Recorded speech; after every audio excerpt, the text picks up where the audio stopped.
Welcome to Inhale, Exhale, Elevate. I am Autumn Shelton. Today's guest is Pamela Epstein. Pamela is an accomplished legal professional with a wealth of experience. Pamela currently holds the esteemed position of Chief Legal and Regulatory Officer at Terpene Belt.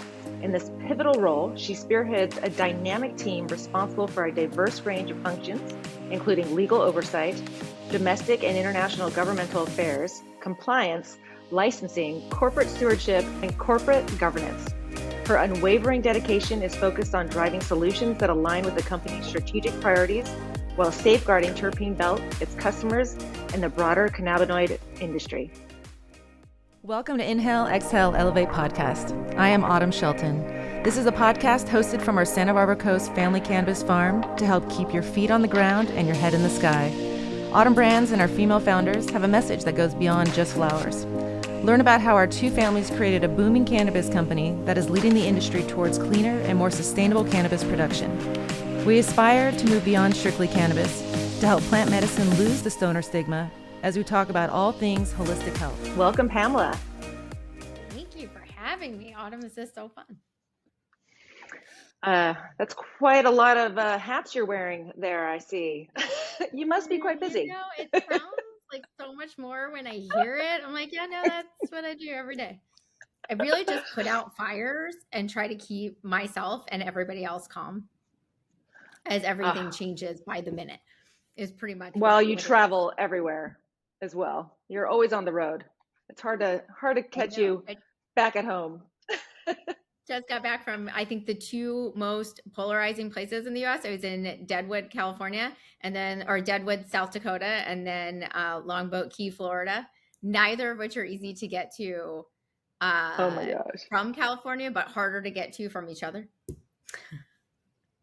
Oh, what a journey. Well, let's dive right in.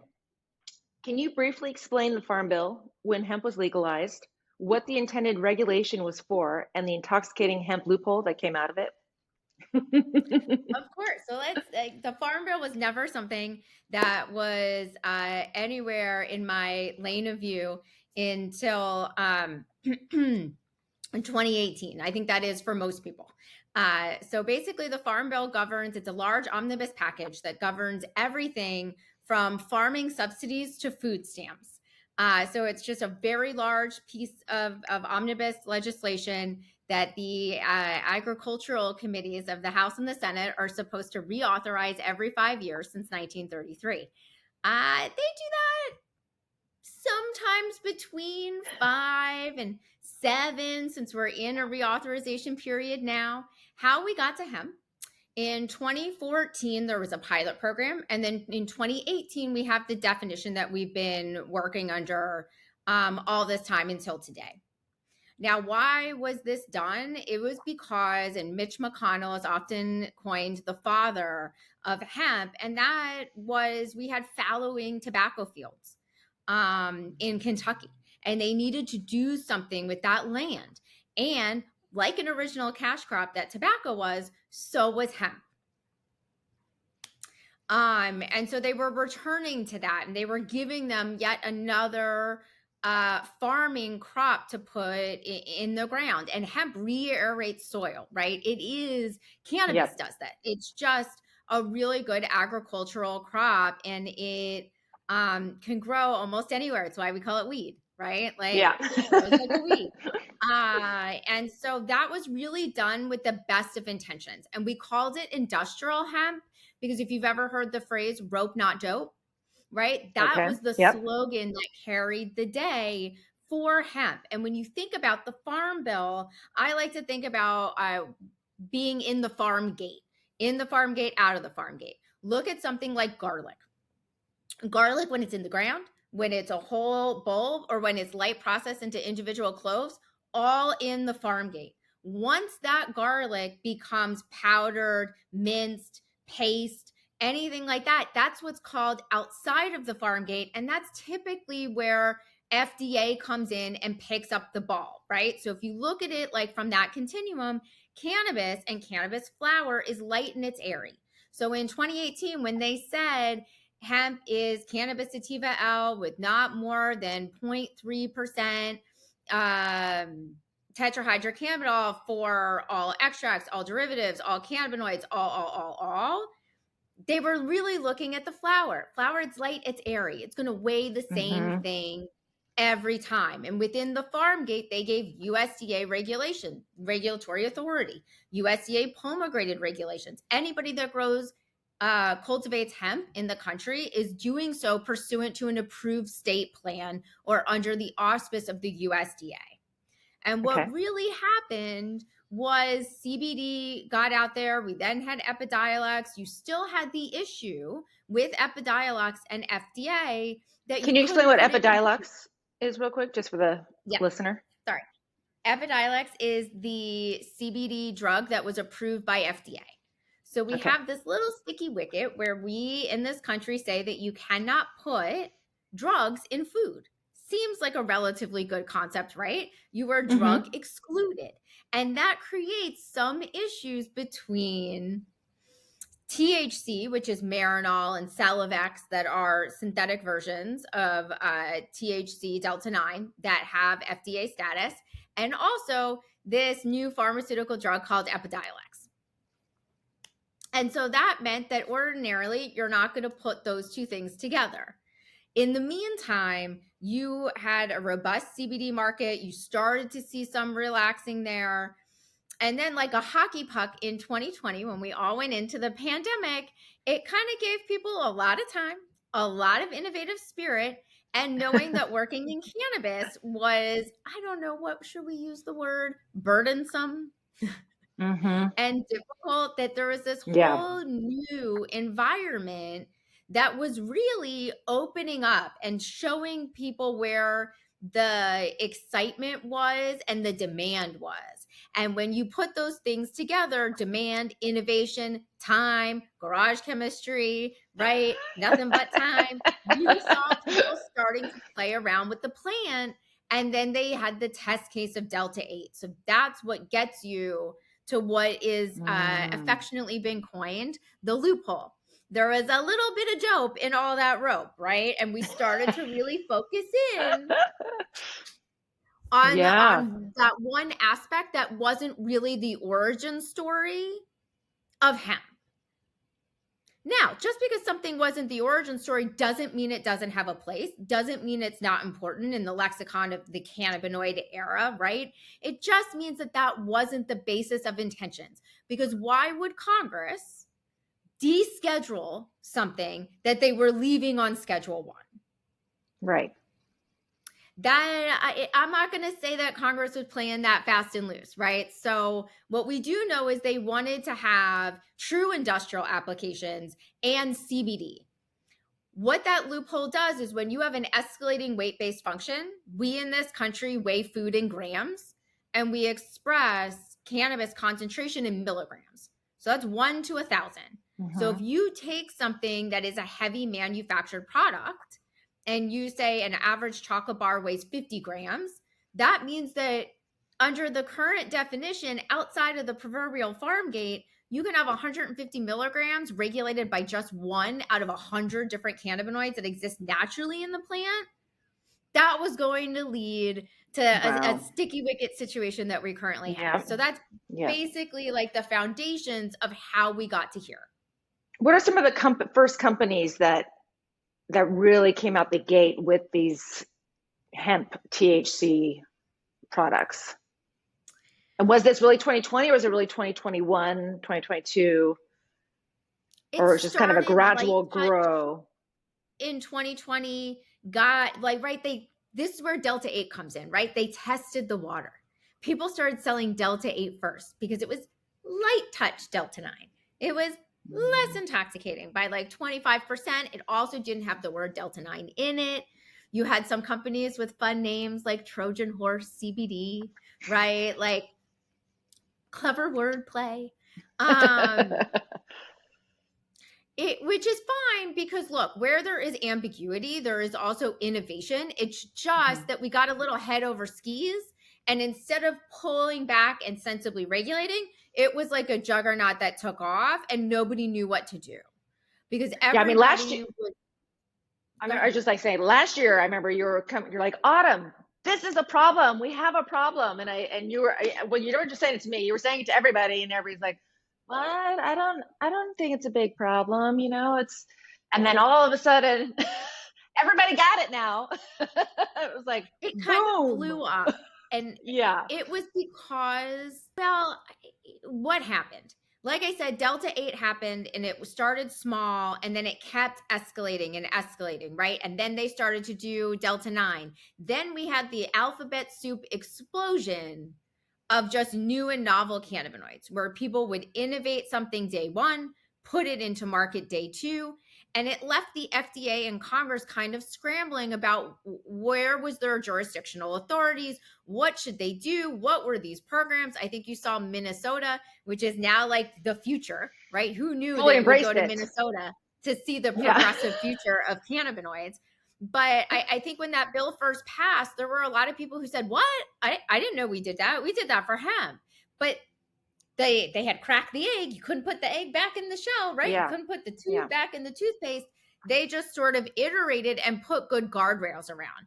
But what happened was not everybody put guardrails around. And then there just started to be this proliferation of products in interstate commerce, on e-commerce platforms, which is hard to control. Look at compatible industries like crypto, right? It is just hard to control these types of marketplaces once they get that much momentum.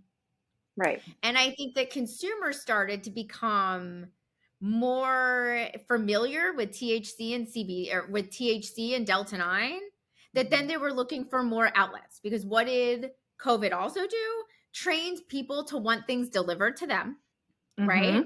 Trained people to get online and see what more was out there. And they just became more indoctrinated. So you started to see it everywhere, right? You started to see CBD in everything from your hair treatments to your body massages to like what's at your pedicurist or what you put into your food. As those walls came down, the demand went up and it wasn't being serviced. When you when you zoom out and you look at the United States and you say, where are these intoxicating hemp-derived cannabinoids proliferating the most? Guess what? It's in states that don't have regulated marijuana, where these people can't get access to products that they want to have, that they know people in California. They're like, hey, try this great low dose product, or hey, you should be using berry medicinals, or I had this great gummy that helped me fall asleep. And they couldn't get it. And then there started to be demand without somebody to service it. And that's where you started to get the polluted system.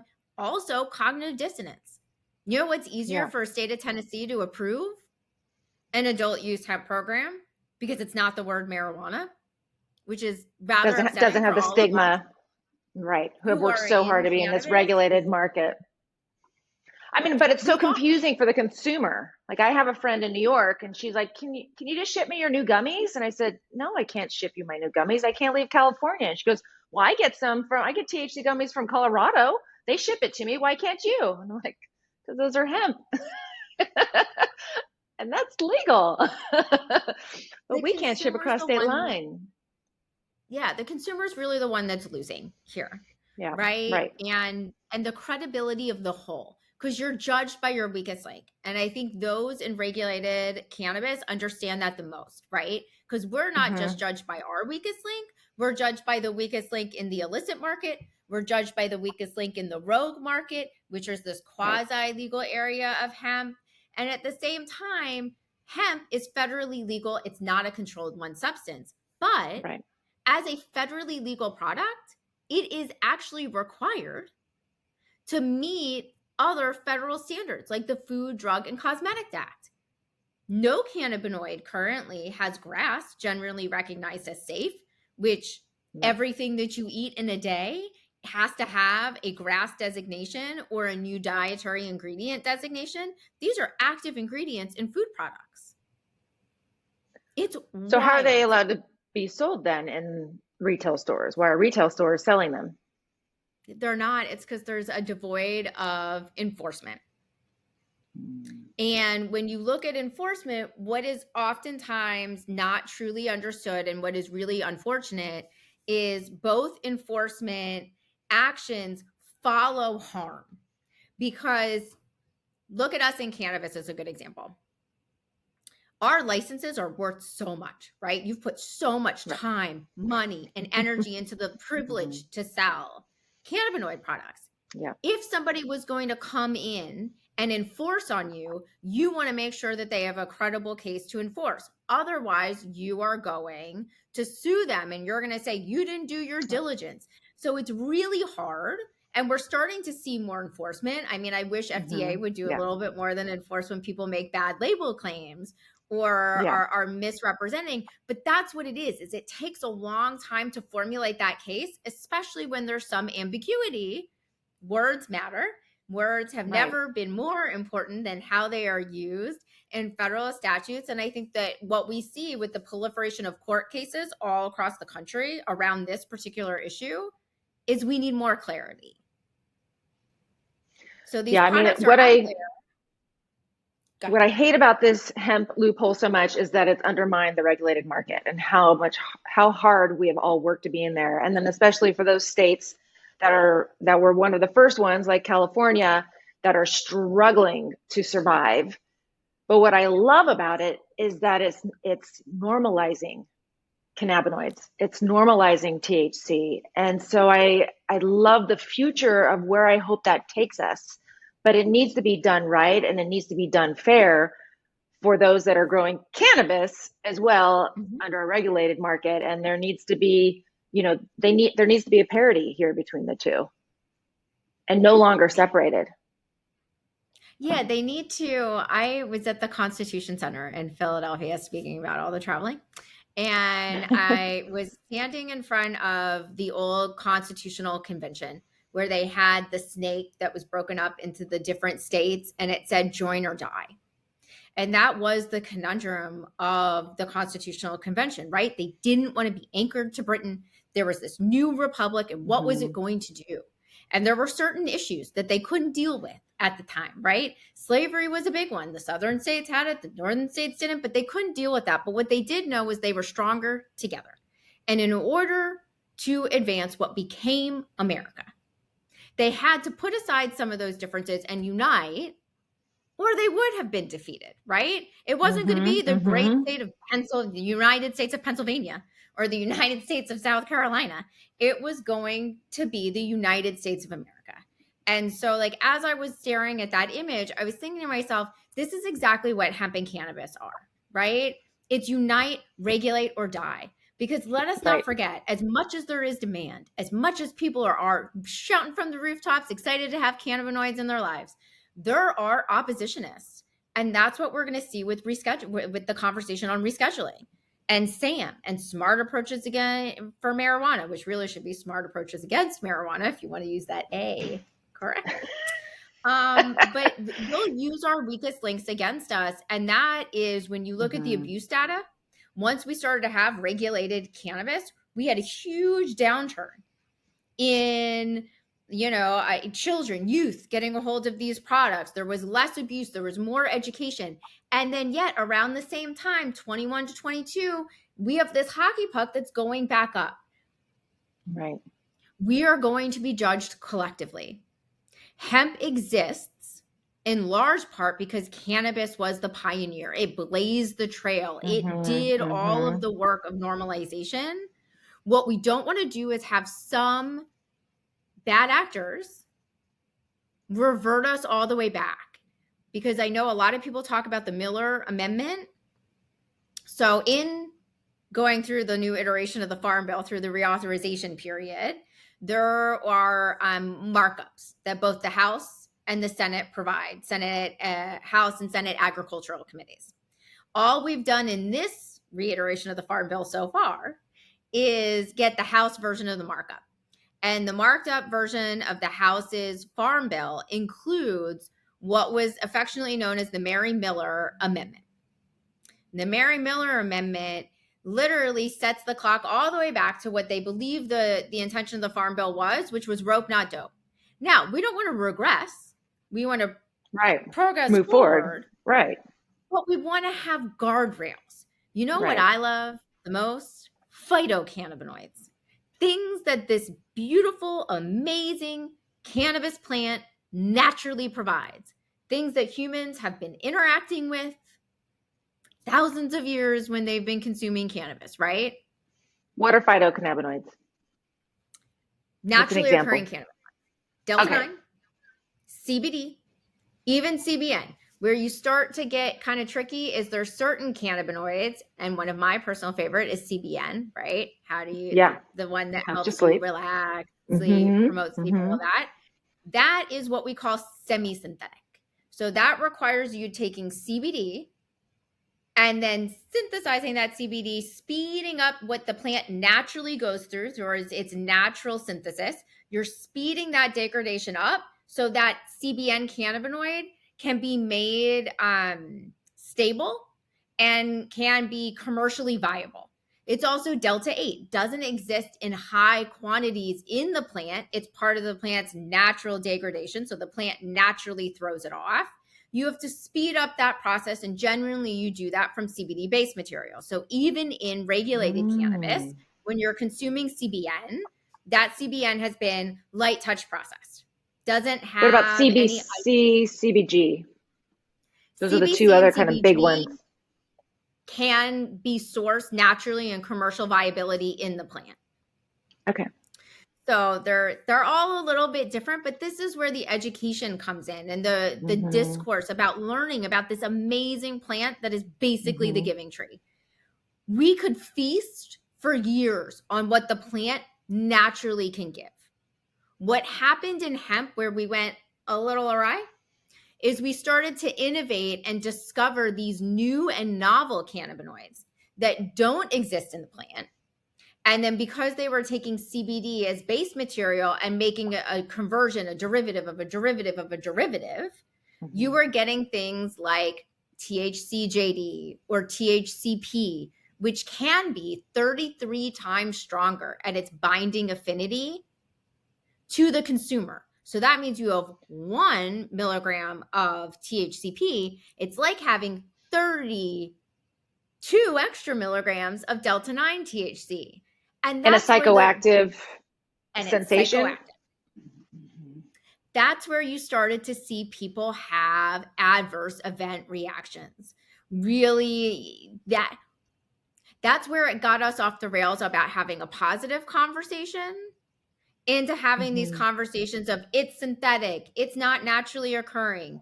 We need to circle back, start with what the building blocks that the plant provides, and bring people in to parity and lead with safety. Because what we know is there is a consumer base. It's wide and it's growing. If hemp is at 28 billion and regulated marijuana is in the billions, these are huge industries. Right. Massive. And it's the future. It really is. I really feel like there's not enough, because the THC is the amount of THC in a hemp plant is so minimal compared to a cannabis plant. There's not really to fulfill the need, the demand of where we are now with these hemp THC products. There's not enough naturally occurring THC in hemp that we have right now. And that's why we're seeing so much of it being done synthetically or converted. Am I correct? Yeah. No, you hit the nail on the head. It takes a lot more biomass, because if it's 0.3%, when you harvest, then you need a lot more biomass to make enough distillate to make some of these products. So you either have inversion, because in marijuana, regulated marijuana, we track and trace. From the time we have seed to sale, we have seed to sale tracking. In hemp, you only have to test once. And that's pre-harvest, before you harvest the crop in the field. So you could invert product and just simply retest. That's THCA, right? THCA is the precursor to Delta 9. As soon as you apply heat or pressure, it converts. So if you go into a dispensary, you know this, I buy Autumn Brands flower. It's fabulous. Then Thank you. and your lab are testing for total THC. So what's on the front of your package that a consumer identifies is Delta 9 plus THCA equals total THC on the front of the package. That's because our labs require that to do so. That's part of our regulatory process. Hemp farmers in the field are required to do that calculation, but when it gets downstream, it doesn't. There's no linkage there. So that's an issue where you could have biomass coming in Or you could import CBD distillate and convert it, because hemp And transacts. I've looked at a lot of these hemp product websites too, and they say, oh, we're full disclosure. We have the COA. We have the certificate of analysis from the lab right here on our site. Click here. And they only have what they want to show you. So sometimes it's just a few of the cannabinoids, or some are just the full cannabinoid, but they're not showing, and they're calling themselves pesticide free, but they're not giving you the pesticide analysis or the heavy metals or the microbials. It's only there. And even if you reach out to them, they say, oh no, this is everything. This is the whole test. And I said, that's not a whole test. This is what we're required to do, because they're only required to test for potency for Delta 9 at any point in the continuum for hemp. And so that's really where the consumer is left to figure it out on their own. And, you know, I've been confronted by this a lot. People say to me, well, the federal government wouldn't let you get high. The federal government didn't intentionally get high. But this is the result of that. And so a lot of it is about awareness and ownership of the issue. And Autumn, you're a cannabis operator. I would actually argue today it is harder to be a cannabis operator in terms of burdensome regulation, but it is even harder to be a compliant hemp operator. And the issue is that most people aren't trying to be the most compliant hemp operator, because there's no overarching structure to follow. That is so given. You're either going, and there's no incentive to follow the rules, right? Because otherwise you are acting with a penalty instead of a privilege. And there's nobody who understands that fundamental irony more than a regulated cannabis operator.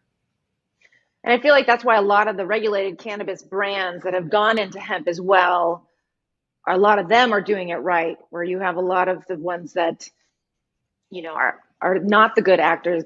They're just cutting corners, and they're not, you know, they're just trying to make a big buck in the hemp industry. The regulated industry is they get into this space thinking it's going to be a windfall of money to help replenish the coffers that they've put into, and then they're confronted and finding that it's actually harder to maintain the integrity and the authenticity of the brand that they've built in cannabis, having to operate across all these different states where they may have different ratios, they may have different packaging restrictions, they may have different allowances on cannabinoids.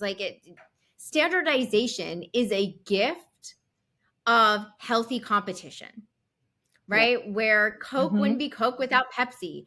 Frito and Lay ultimately came together. It's because regulation provides standardization, safety, and risk mitigation. So it's important that both sides of that coin join together and demand that we have a sensible structure that will allow positive proliferation. You're beeping a lot over there. I know. As hard as it is, I appreciate the regulation when it's done correctly, you know, because we do need it. It does help us set guardrails. I mean, I started in Prop 215 days. There was no regulations. I mean, it was much simpler than for what we have to deal with now, and the cost associated with it all. But I do appreciate some of it because it does weed out some of the ones that can't actually run a business like that or follow compliance. But to a certain element, it becomes over cumbersome, you know, and I can't keep up with it anymore. Or certain things don't make sense. But that's why being involved, you know, in legislature, really being an activist in this industry and fighting for what really works. I know for us as an operator in the very beginning, Autumn Brands, I mean, we worked with Metric. We were the 11th to go in, but I think the first with multiple licenses. And so we had to teach them how a farm actually operates and that their system was not meant for us. And so that's how you really can make changes, by getting involved. let's talk about AB 2223 a little bit and how that resulted in a full-on ban by the governor.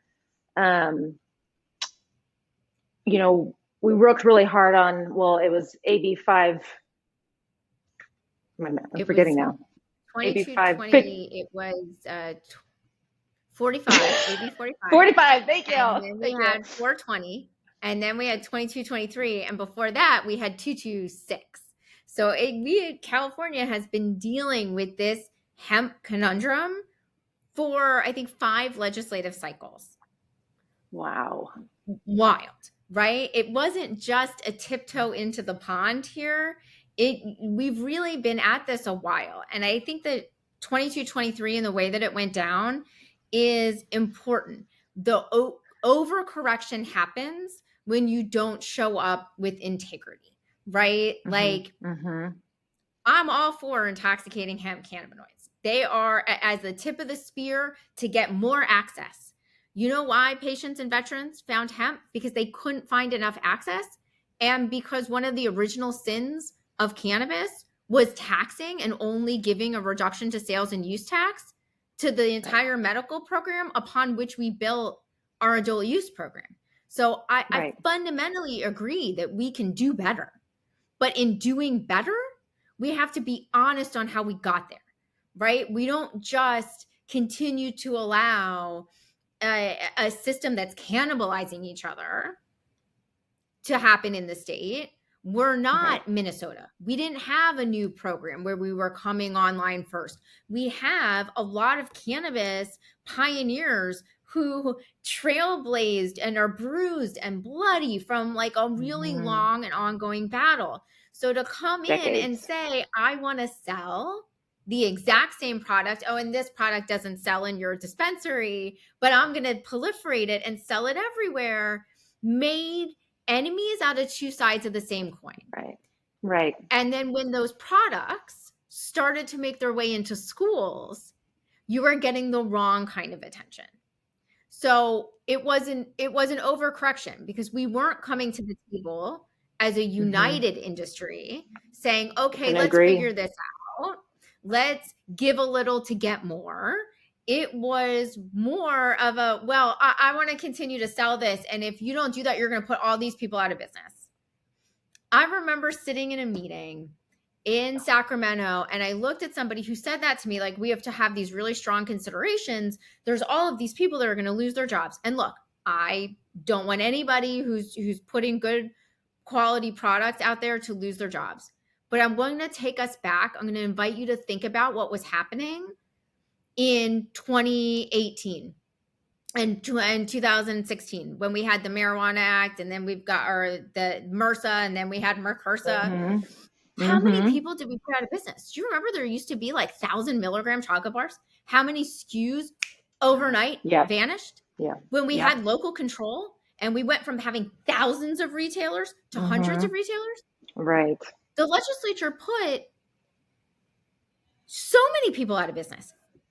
Never batted an eye. So why would they know? I think we have to have a little bit more sensitivity around the cannabinoid question, because we've done this before and really detrimentally affected so many people whose backs we stood on to get to the marketplace that we have. So I wouldn't put anybody's business over somebody else's. There should be a larger space for good, responsible actors to act in. And that's where I would say, when you're going to show up to the legislature and you're going to have this conversation, it's not a one-note conversation. It's not so black and white, because everybody's livelihood is on the line. So now we have this ban in California, and everybody's now talking about a high dose, low dose kind of option. However, there's no way for us to have a high dose, low dose situation unless both cannabis and hemp can be able to play in both markets. But we can't do that because Prop 64 has language that doesn't allow cannabis to be sold outside of the dispensary. So now there's a group now coming together to make changes to Prop 64. What are your thoughts? I think those are important conversations. Those are our cannabis convention, right? It's our cannabis constitutional convention, quite honestly, because we are going to need some constitutional amendments over time to bring these supply chains together. But I think we can start talking about honest parity. In order to get lower taxation for all, everybody has to be taxed. Everyone's going to have to feel the burden of what it means to be taxed as a cannabinoid product. Because if collectively we bring in more dollars, then all of those arguments that we have made over the years, that when you have a wider tax base, you generate more revenue, therefore we can come down, we're going to have to show our work.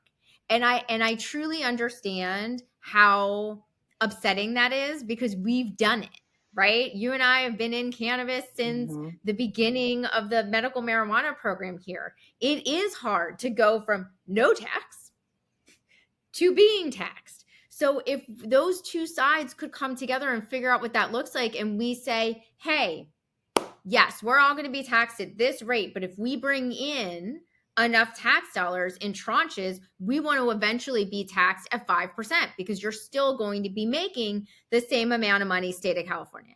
It's conversations like that, and not saying, well, stop, because I'm hemp, I want to be treated differently. We need to change that dialogue. And that's what I'm hopeful that these conversations are going to do, is we're going to say, if you're a cannabinoid product in California, you are going to be treated like this. And we're going to start not looking at hemp versus cannabis, but we're going to start looking at low dose that can be more proliferated. That is where non-traditional cannabis consumers can start to interact with the plant, incorporate, and learn. And then we'll go and have these higher level cannabinoid experiences at retail where they're selling different products. And I think this really becomes a dialogue around, how do we get there? What is the utopian vision of cannabinoid operations in California? And we're going to have to work backwards from there. And what's really pivotally important is everybody's going to have to give to get. And we can't go from 0 to 100. There's going to have to be compromises, and there's going to have to be a true understanding that if you are the tip of the spear and you are part of that normalization that hemp is bringing, that means a new consumer can't be confronted with 5 or 10 milligrams in a serving. That's not a new consumer dose. No, that is not. I mean, the 2.5 milligrams is a microdose. That's where you just kind of start to feel it. And some people feel that and some people don't. And of course, the consumer that does consume cannabis a lot, I mean, they can have 100 milligrams and be fine, but that's not the normal person. I mean, I certainly still get high at 5 milligrams. It's definitely, so really finding that. But again, I feel like that is the future, is this high, this low dose, but the cannabis industry and the hemp industry I think will have a hard time agreeing on what that high dose and that low dose looks like if they both can't enter the low dose commercial market. What we're going to do is build the system that you want to see. And I think it's going to have to be an imperfect journey to get there. But dual use facilities integration is going to be a really big component of this, so that fast-tracked cannabis can start transacting in that space almost immediately. And I think that is important. And it's making sure that we live under one system, right? We shouldn't be bifurcating where some people are under ABC and some people are under CDPH and some people are under the DCCA. Anybody who's been in cannabis since 2016, 2018 will tell you serving 3 masters is not good or easy. It's not preferable. If we all go under DCC, then we're all going to have an easier time seeing this play out favorably. So I know that may not be a favorable destination, but it is critically important, because there's certain things that we're going to be able to get today. And then there's certain things that we're going to have to learn to trust each other to get tomorrow. And that dual use integration piece of it is going to be significantly important. in order to get cannabis, like traditional cannabis operators, to access those markets, and then start to say that we're going to broaden it out and open it up and be very acutely aware of which products can go first. I think it's imperative that we recognize those high value dispensary products, flower, inhalables. Those are cannabis consumers. Those are not new consumers. Right. Don't come in Right. looking for those products. Those products No. should be dispensary only. Right. Then we Right. should be looking at beverage, which doesn't typically sell well in dispensaries. I agree. That's one that can leave first. Edibles are going to be hard because they are a big seller over here, and they're one of the biggest areas for abuse and misuse. So Right. we're just going to have to It just kind tastes of so feel good. it out. I just want another one. Right. Just one And more then you gummy. don't know. Maybe just one more. Waiting is hard. Once you pop, you can't stop. We have trained consumers to not wait it out, right? I know Tiffany used to say this all the time, and I totally agree with her. Who eats Ben and Jerry's in 4 sittings? Nobody. 4. Like 2 at best, right? But certainly not 4. So we just don't have a good track record of how we engage a consumer on those products. So we have to have a little bit more sensitivity. Yeah. But we are so much stronger together. I don't want to fight the other side of the cannabis sativa coin. I truly believe that what was done in hemp was meant to be a wedge. Got a little far afield of the wedge. So we got to bring it back a little. And in California, we have a real opportunity to redesign what it means to be a California cannabinoid product. We're just all going to have to be willing to sit in the discomfort and have the conversation and learn from each other. Hemp has shown that the sky won't fall if there's more proliferated access to cannabis. Cannabis has shown that if you have good regulatory structure, you will limit abuse and misuse of this product. But that means that you're going to have to meet in the middle because neither side has done it without issues, without consequence. Well, let's go back a little bit. I want to learn a little bit more about you. So can you tell us a little bit about your journey getting into hemp, cannabis, what made you interested in pursuing it? So let's go back a few number of years here and how you got to be where you are today, where you're just such an incredible voice for our industry. So tell us a little bit about your history with this plant. History. Okay. Cannabis, I like to say, cannabis like saved my professional career and has brought me more joy and joyous moments and people in my life. Like I will devote my entire life to the positive proliferation of the plant because I know how important it is. I had really debilitating migraines. And some of you have witnessed me having them still, but they were like infinitely worse than that. I would take my computer because I was an attorney with billable hours, and I would take my computer to the hospital, and I like couldn't really see, and the lights were dim, but I had to make my billable hours, and I was like had an IV, and I was a card carrying member of the prescription complex, and I had Vicodin that they would give you and Dilaudid, which only gave you a rebound headache. And I was confronted with them wanting to put me out on disability. And I don't care how open-minded you are as a person. You know when you need a lawyer? When your life, your liberty, or your business is on the line, or somebody that you love. And if somebody tells you, I have a cognitive deficit, and sometimes I may have to go to the hospital and I can't be there for you, you're not going to hire that person. So I didn't want to go out on disability. And I had been a cannabis consumer. Now I'm going to out myself since I was like in high school. And I always didn't understand when people said like, this is your brain on drugs or like stoners. That was when I was my most productive. Like I didn't realize at the time that I was self-medicating or I was finding palliative relief. And so when I graduated from law school, I stopped smoking weed because I was going to be a lawyer. And that's what I thought was the responsible thing to do at that time. And I went to a neurologist and we talked about my endocannabinoid system, which I knew nothing about. Man, how far have we come?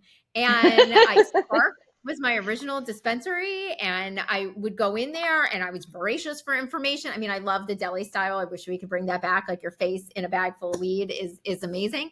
Probably not the most hygienic, but that's okay. We're going to skip over that for now. No. I put Luckily, I still vegetables get to up go to and my face, experience. I so get to experience that it's still every fine. day here. Yeah, no, it's the best. So I was learning on my own cannabis journey, and then I was confronted with moving between California and Arizona. And all of a sudden, all of these new cannabinoids that I had started to learn about that were working for me, I couldn't get. And that's when my worlds collided. I was an environmental attorney. I went to Arizona and I started advocating because there's no better client than you. I started to advocate and help people get licensed because I needed these products and I wanted to get them from a reputable source. And that work eventually brought me back to California in like 2016. And I started, just showing up at events. And I've learned so much from people that I work with today. It's an amazing community of cannabis. And it's just at that time, if you had a voice and you had passion and people just needed help. So and nobody really wanted to help you. People were afraid of their bar license, or you had to be a criminal attorney because we had criminal defense. And that's What year was really this the when you came back to birth of. California? I came back to What year? California in 2016, late 2015, early Okay. 2016. Okay. And I Yep. started that whole process. And actually, the precursor to Terpene Belt was Eden and Garden of Eden. Mm-hmm. And they were one Yep. of my first clients. And then it kind of snowballed from there. And it was such an honor and a privilege to be like a small footnote in so many of these cannabis businesses' stories over time. Because, everybody's helping everybody in the community. And hemp. Can you tell us, a little bit about what Terpene Belt does and what do you do for them?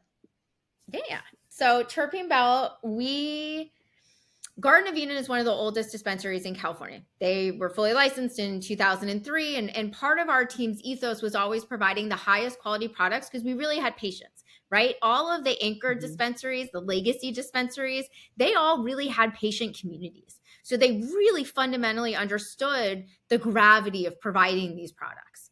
And the ethos of the company was providing good products. And our head of R&D made one of the first vaporized products. And was like, I don't really know if I want to put what flavors in the kitchen in our vape pens. Like that doesn't seem on the up and up, right? And so they started to look at terpenes and the flavor and the aroma and where you get them from. And that sort of was the beginning of the birth of Terpene Belt Farm. So as that market segment took off, as inhalables started to take off, they wanted to have the most true to the plant experience. So distillates generally odorless, colorless, tasteless, and there's great live resin or hemp, or high terpene extraction products, but they're generally not at scale, right? They're generally, you're going to use distillate if you're going to have a more scaled exercise. Yeah. So we started with a pilot program of 10 acres. And then because they want to give a lawyer a heart attack, we went from 10 to 100. And then we built the plant. Oh, wow. As we put plants in the ground during 2020. So I say the silver lining of the pandemic was the ability for Terpene Belt Farms to be like this big family and be out and doing the stuff in the ground and the plant and moving the whole thing forward. So I was probably busier during COVID than most people. And I thank the gods of terpenes for that. And we just started a journey of being able to put flavor, responsible flavor, and cannabis flavor into cannabis products and traditional products. And my love of hemp comes from Delta 8 is probably one of the best cannabinoids I have found for migraine management. Oh, interesting. And because I take it palliatively, I was really scared. I was going around and getting tested products and it just wasn't what it said it was. And we saw a real retraction. So remember, there was a point in time where you could get Delta 8 in the dispensaries. And then once it really took off in hemp, it went really down. And I had a really difficult time finding high quality products that were good for me. So then I started to figure out, why is this happening in hemp and what was going on? And we service all these markets. And as a raw input provider, stabilization and a stabilized cannabinoid economy is really important for us. And so we took that ethos that led us to being Terpene Belt and had been with the company from its parent all the way through to these now 2 independent companies. And we still really hold that near and dear. And that's why we put out Terpene Belt and native terpenes and like responsible flavor. And why we're in all these rooms is because we really do believe in the quintessential oil that is cannabis. And terpenes, you know this, terpenes are like they're the best part of the high, right? It's like the cannabinoids are the accelerator. It's how high are you Right. going to be, what that high is going to be like. And the terpenes are the steering. And they're just like, are you going to be uplifted, are you going to be more mellow? Like a lot of that is coming from those aromatics. Think about doTERRA, right? There's an entire essential oil industry built on the Aroma. aromatic Mm-hmm. aroma principles, the sensorial experience of all of what you drink, eat, smell. They're everywhere. You interact with terpenes every day, all day. And fun But for fact the for everybody, the highest concentration of terpenes on earth are found in the in cannabis cannabis? plant. Oh, I didn't know that. I mean, I can smell it every single day on the farm.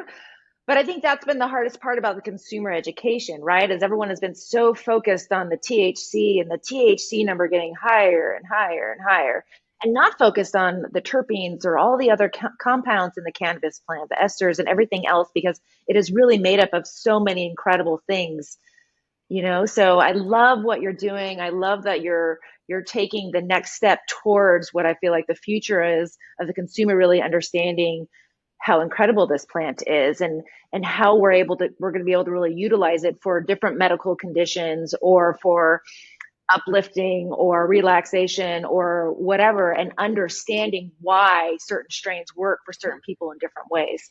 So I love that. I love the path that you're on right now. Oh, I mean, I feel so privileged, and I love to walk in the fields, right? Just the aromatics of this plant are amazing, and its sensorial ability. And we've just started to untap all of this, right? There's hundreds of Mm-hmm. compounds in this plant, and we've got so much more work to do. And what that plant the phytochemicals, the phytocompounds, I just wish we could focus on the first steps first. And I know that that's hard because there's so much, but there's so much good in looking back inwards and respecting, like you said, that this amazing plant that we have, and not allowing the excitement of innovation to squash our Mm-hmm. history. And if we're Yeah. not careful, the whole plant anything, remember, all medicine used to be plant-based medicine. The reason why we have the pharmaceutical complex is because we didn't want to kill all of the biodiversity and willow bark. There just wasn't enough, right? So we started to make aspirin because that made it more available. Right. The biggest travesty would be if we lost plant-based medicine because we got too excited about, to your point, the cannabinoids and the cannabinoids that the plant doesn't express Right. over the ones that it does. So that takes me kind of to schedule 3 potentially happening next year, if everything goes well. What does that mean? I mean, schedule 3 is medical. I mean, all these schedule 3 drugs you actually have to buy from a pharmacist, right? So how is that going to change cannabis? Are we going to be able to now get it from a pharmacist? I am of the opinion that you cannot reschedule that which you have already arguably descheduled. Schedule. And that gets me back to like bring the plant together and demand that we push this ball forward. Like, Hmm. look, government runs on 3 really important things: money, the ability to face save, right? No congressman wants to say they were wrong ever. Um, Save face. Yep. and safety. And at this Hmm. point, the economics are there. It's driving an economy that's making a bunch of money. There's a pathway to get to yes here. Congress Yep. doesn't have to wait for a rescheduling moment. They can act. Think about it like a diamond. Either that piece of coal has been being turned into a diamond with pressure from 50 to 70 years ago, if you want to start from the Marijuana Tax Act, or you want to start from, the creation of the CSA in the 70s. But either way, we've excavated the top of this cannabinoid diamond. It is time to mine that thing out and put it into practice. We shouldn't be regressive in our policy. No. We should be progressive. And could you imagine if all the money that was spent arguing between hemp and cannabis, all these, 27 lawsuits that have been filed across the country, all of the money that's going into I'm not this, I'm that, were joined and pushed together? That's a really difficult ask to say no to. There is a hemp or cannabis program of some kind in every single state. That's political, harnessing that political power. So I think what's going to be really interesting is we would need an updated version of the Cole memo to protect adult use, because you're very correct. Medical is medical, even though we treat medical like adult use in a lot of states, even before we had it. That's not the same as scheduling, right? There's more anchors in the schedule, the lower it goes, because then you actually have accountability and you start to get pharmacists and prescriptions so they can work around that. But how do you do that? I don't know. We still have this big outlining question that's going to come to us on November 5th, where we're going to figure out who sits in office. But for the first time ever, cannabis is coming out of the lips of presidential candidates. If we could all pause for a moment and recognize that they're using the word. They're talking about marijuana and states' rights. We have a hot opportunity. The chaos, there's opportune chaos. This is an opportunistic chaos moment. Everybody should be watching what happens on December 2nd, because there's been a lot of new information from the time that HHS, way back last August, announcing that HHS announcement. You have all this other data. So does that data set come in and say that hemp has an implication in rescheduling? I don't know. Could be. There's a lot more information. So if we don't want to regress both industries, if we don't want something like the Miller Amendment, and we don't want to go into Schedule 3, even though it has the benefit of 280E and more scientific stuff, don't get me wrong. If I have to settle for Schedule 3, I don't know how that's going to work with the Farm Bill, but I will accept it. I don't think that we should be accepting what's in front of us when we've got this larger conversation and the words are happening. They're coming out of the highest offices. There's discussions across the states. You're about to see, way to go, Florida, bring it on home with Amendment 3. If we see even just 2 out of the 4 states, that kicks us over the line. That means Congress must act. Now there is an overwhelming majority of states with an adult use program. Now is not the time to accept the scraps. Now is the time to go for the moonshot, because I don't think we get a lot of mobility post them doing that. Congress is going to do one thing. They're not going to continue to do this year over year, or at least I don't believe that to be true.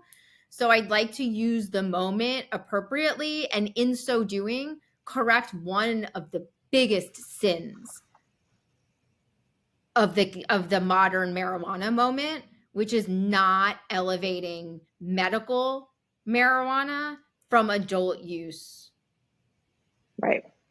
Because most people just want. And I hope that we could do that federally, and then that will permeate. I feel like it's coming. I feel like all these things that California is going to do with hemp, it's gonna be descheduled before any of those kind of things get into play. I just, you feel it in your bones, in your cannabis. I do. I feel it. I feel it coming, so it's kind of a waste of time to kind of, do anything right now. I'm just gonna sit, and it's coming. I know it. Well, our question of the day is always, how do you elevate daily? How do I elevate? And that can be cannabis, that can be anything. That could be yoga, that can be whatever makes you happy. Well, I consume every day. And it really is a sense of gratitude. Like I go 1-to-1 or a high CBD strain in the morning. It's like a coffee in the J is the best way to start the day in like my universe. And every time I do that, I have a moment where I just am so grateful for the plant and the community and just the opportunities that would have never came to me if cannabis wasn't in my life. And that is how I like to elevate and celebrate that plant and what it means to me. So I thank love you it. for all of the growers, you included, because I'm a great many things, but I feel like more like a cannabis murderess when I try to grow the plant, which is sad. I'm like, I will just fight for you because I can't grow you. So my biggest throw out is to all the farmers. I go out to our farm and I am never not amazed at how difficult it is to do that and how much we don't appreciate farming. From food to cannabis, it is one of the hardest things to do. And it is the precursor to everything else. So that's my It big does grow thank you like to a all the weed, but not well, without a lot of TLC. Yeah, no, the Well, cannabis plant loves me, but doesn't love me to grow it. I respect its where, boundaries to not want to die. where can our listeners find you on social media? On social media, you can find me on Instagram. It's Foxy Law, and that's because I had a dog named Foxy with 2 X's. You're And kind of a she used to fox come too. to school with me. My professor would pet her. She would eat my books, so I still hold on to that. And then you can find me on LinkedIn, just Pamela. Follow Terpene Belt. Lots of cool and exciting things come out of that. And thank you, Autumn. This was so fun. Thank you. Thank you for coming on. I learned so much, and I hope the listeners did too. And thank you for listening to Inhale, Exhale, Elevate. I am Autumn Shelton.